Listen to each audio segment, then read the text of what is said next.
What?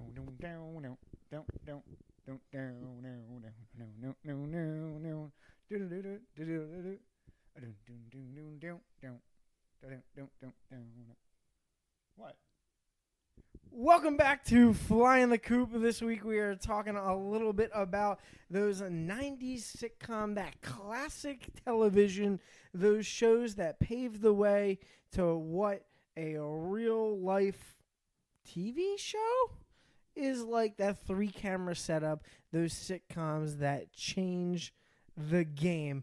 I am one of your hosts, Michael Bennett, and sitting next to me, we have Josh Cooperstein. And if you want more of our beautiful faces, where can they find us, Josh?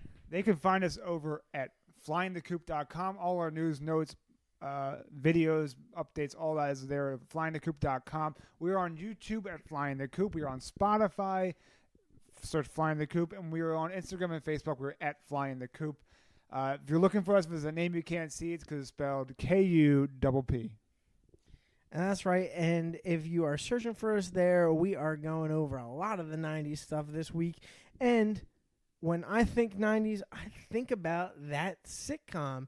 Sitcoms were huge in the 90s. They were absolutely some of the most huge. legendary sitcoms, shows, or come from the 1990s. And still hold up today. Absolutely. And have their place in pop culture history, and just we'll go into that. Yeah, I'm so excited I can't even get my words right. We got puffy shirts and fat wallets from the classic Seinfeld, the one you were singing in the beginning there. Yeah, and we're doing this podcast. We're a bunch of good friends. Here, I mean, there's not that many of us. I mean, normally there would be a full house. Everyone loves Raymond.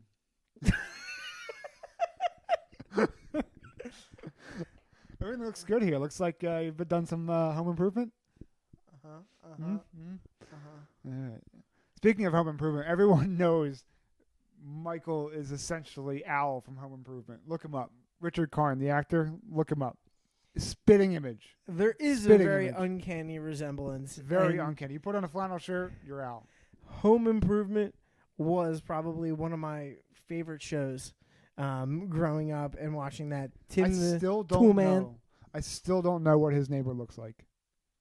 Every time you thought you were going to see his face, they do a masterful job of hiding it. That's kind of like how your neighbors are nowadays. You don't really know who they are. I've been in my house for a year and a half. I've not met a neighbor. No idea. I have very good relations I with walk my outside my house and block it just to keep the mystique. We can't have fences over 6 foot, so there's no way that's happening where we live. I don't even have a fence. I just walk straight out in the middle of the field and hello, neighbor. Nope. Just keep moving. But the Home Improvement show was a fantastic show. It was kind of the show before YouTube existed. Now everyone goes to YouTube and thinks they can be a master carpentersman. We can do electrical things. That was what Tim the Toolman Allen was doing really beforehand. shock humor. Get electrical shock. That's super funny. Got any plumbing jokes? Nope, but that joke just went down the toilet. So, Home Improvement was a fantastic show and probably one of my favorites of the 90s. Did you have one that really stood out to you? Obviously, there's Seinfeld. Seinfeld, above and beyond, absolute classic. The beauty of Seinfeld is it took everyday life, situations that everybody has been in or experienced in some capacity, and put it out there. It was, as they mentioned in a later episode when Jerry and George were making their, writing their own show. The entire show of Seinfeld is about nothing.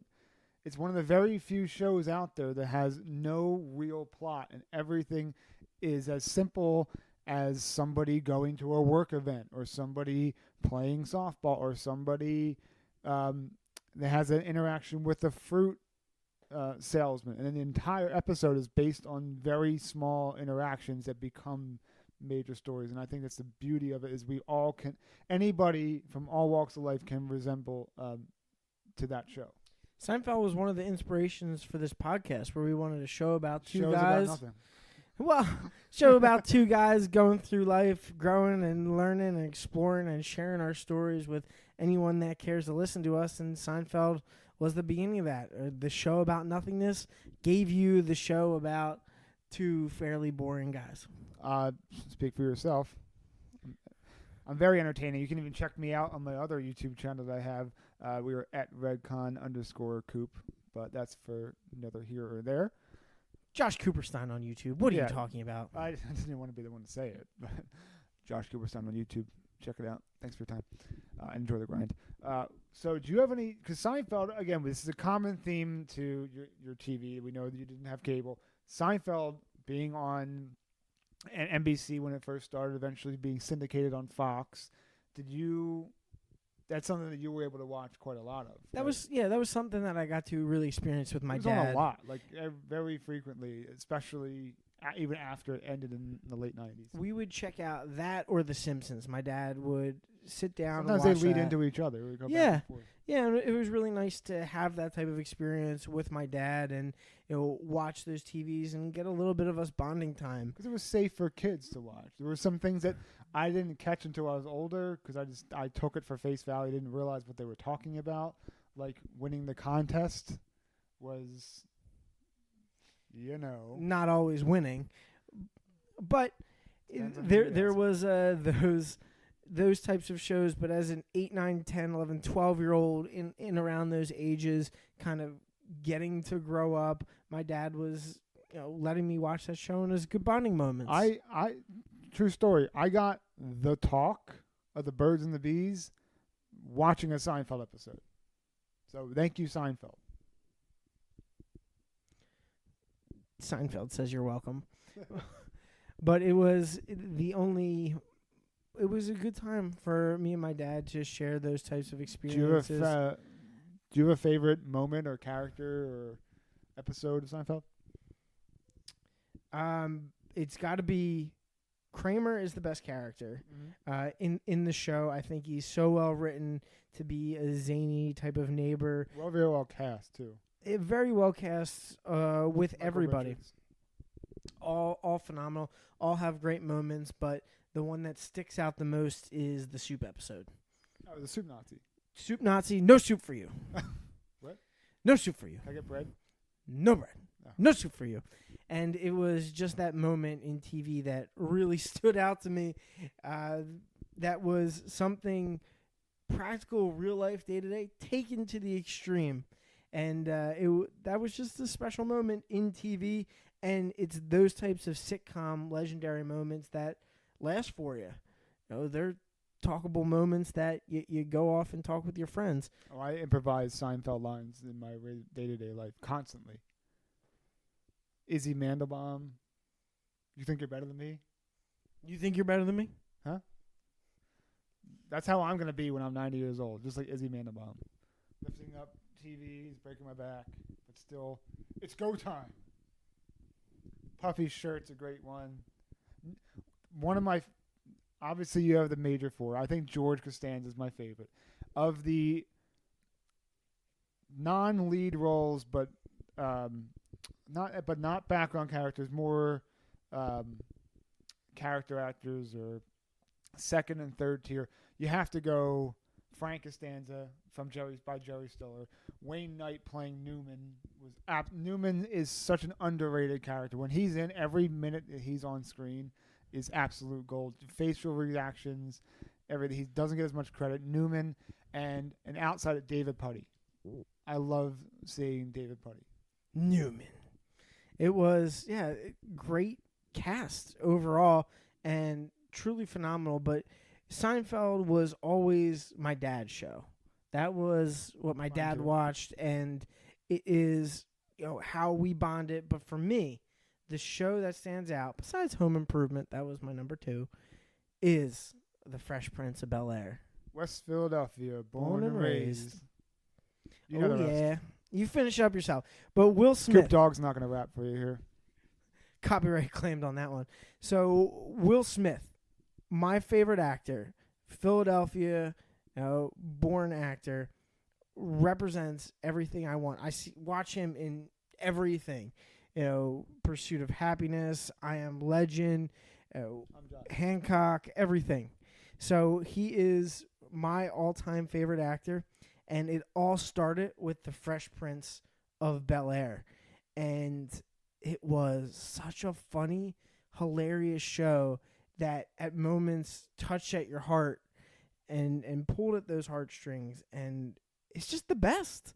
That scene with him and Uncle Phil, legendary. Absolutely legendary. It made me cry as a 12-year-old watching it for the first time. I appreciated it back then, but watching it again on YouTube, and it was such a poignant scene. Stellar. And amazing comedic timing. I learned that Will Smith really took that role seriously because he originally started off in a very successful rapping career, but was awful with his finances and money. And then when tax time came around, he owed way too much money. He had to go bankrupt. And around that same time, he needed to get the role for the Fresh Prince of Bel-Air and nail it. So what he would do is every day he would know everybody's lines on the set. So he would sit down, memorize the entire script back and front, no Uncle Phil's, no Carlton's, no his lines. He knew him so well. They had to take the camera off of him because he would mouth the other people's lines, because that's how serious he took that role. Wow, that's impressive. And it was just so amazing and so much fun to watch somebody that professional really stepping up after that failure, really restarting his journey to success and even leading it on today. If you exclude his YouTube cameo and some of that type of stuff, but he's rebounded and really knows how to drive forward and be the best. So Fresh Prince of Bel-Air, my number one sitcom of the 90s. It's all thanks to Mr. Will Smith. Interesting point. Were you ever a fan of The Cosby Show? It wasn't really a show that I watched, but I do remember The Cosby Show competing against another shows like the Anti-Cosby Show. That's what I bring up, because The Cosby Show was a very wholesome show, beautiful family, always had some kind of moral message similar to that of the Brady Bunch, and feel-good wholesome, show. Very wholesome, feel-good, funny, always left you feeling good. In the 90s, my other second favorite show from the 90s, sitcom-wise, has to be Married with Children, which was nicknamed the Anti-Cosby Show because it was the antithesis of every wholesome, traditional sitcom out there, because it was a husband and wife and a boy and a girl that absolutely they deep down they loved each other, but they gave each other hell in every episode, bashed each other, always getting into trouble, always anytime that they were at a glimpse of making any money, someone would ruin it, and it was absolutely laughing out loud, hysterically funny. Something that my dad and I also watched together, and my mom begrudgingly, because we always had it on. We still watch the old DVDs now, and there are lines that show would never fly today. But back then, the humor in it was absolutely legendary. I think shows like Al Bundy, Polk High school football records. That it was absolutely great. Because, like I said, it flipped what was a sitcom completely on its head in a new direction that made people, it was shock humor. People watched and said, "Oh my God, what is this? They're doing this on TV. This isn't what I'm used to." And you just go ahead, if you go out of your way and watch it on YouTube or wherever you can get your old shows, because definitely worth the watch. Shows like that, Married with Children, right? Yeah. Shows with that like that. Is really how the 90s sitcom became so popular. You had the wholesomeness of The Cosby Show, Full House, and those types of shows filling that role, but if we look at our everyday lives aren't that perfect. Things don't work out. I think that kind of is a good representation of the 90s, because once you got in the mid to late 90s, you really saw a cultural shift away from that wholesome side to more of an edgy side. And shows like Married with Children and Seinfeld to an extent really started to push that boundary towards a more real. It was more real. You know, similar to a previous episode when we talked about wrestling. People were tired of the eat your vitamins, say your prayers, Hulk Hogan, yay, goody two shoes, and wanted more somebody more that's gonna, you know, back then with Stone Cold Steve Austin, get in his boss's face, because everyone kind of was feeling that back in the 90s. So shows like Married with Children, Seinfeld, that kind of went away from the true wholesomeness and showed the other edgier side, really epitomized the theme of the 1990s, especially when it's got in the later 90s. Yeah, the sitcoms were less idealistic, more realistic, and that was always very nice for me. People could associate with them a little bit. Yeah, you could really relate to that type of content. Where my mom and dad and I and my brother, we would sit down and we'd watch the shows and we'd be like, "Yeah, we're that crazy too." Or even in some cases, we're like, "At least we're not XYZ. At least we're not The Simpsons. Or at least we're not." You feel better about your own situation. It did in some capacity, or we could relate and be like, we're not the only ones that think this way. We're not the only type of people out there. Now, there is the place for that, and then there's also that place for the wholesome, that idealistic, because they are good shows after they're done. They make you feel good. They wrap up that storyline, make you feel like everything is good. But not all sitcoms were my favorite in the 90s. Ones didn't you like? That would have to be one of the more popular ones that even today I don't really appreciate. One that I do appreciate now that I didn't before was Friends. That is a phenomenal show. Friends is great. And I just really missed it when it was coming out and coming on. I was more of a Fox fan and seeing The Simpsons and all that. But I'm appreciating Friends now as it was on Netflix and checking it out. But one show that I really didn't enjoy and still don't, too highbrow humor for me, is going to be Frasier. Oh, yeah. I hated that show. What didn't you like about it? Same thing. I didn't find it funny. It would always come on after a show that I was loving. It was late at night, and I just could not get through it. I tried. It just didn't hit home for me. It wasn't funny. Call me a simpler person, but Frasier was not my cup of tea. A little bit too highbrow of a humor. I'm a little bit slapstick when it comes to my type of humor, and a little bit more punny and in your face is what I appreciate. But in Frasier just wasn't that. So not all 90s sitcoms were hits, at least to me, but there was one out there just for everybody. Just like there is one episode of Flying the Kupp out there for every one of our listeners. So if you are sitting down, clicking through those channels, make sure you stop on a Flying the Kupp episode that you like, and we'll always see you next time as we are Flying the Kupp. Now I'm kind of hungry. Do you have soup? Can I have some soup? No soup for you. What? No soup. Get out. Oh. No soup for you. Come on.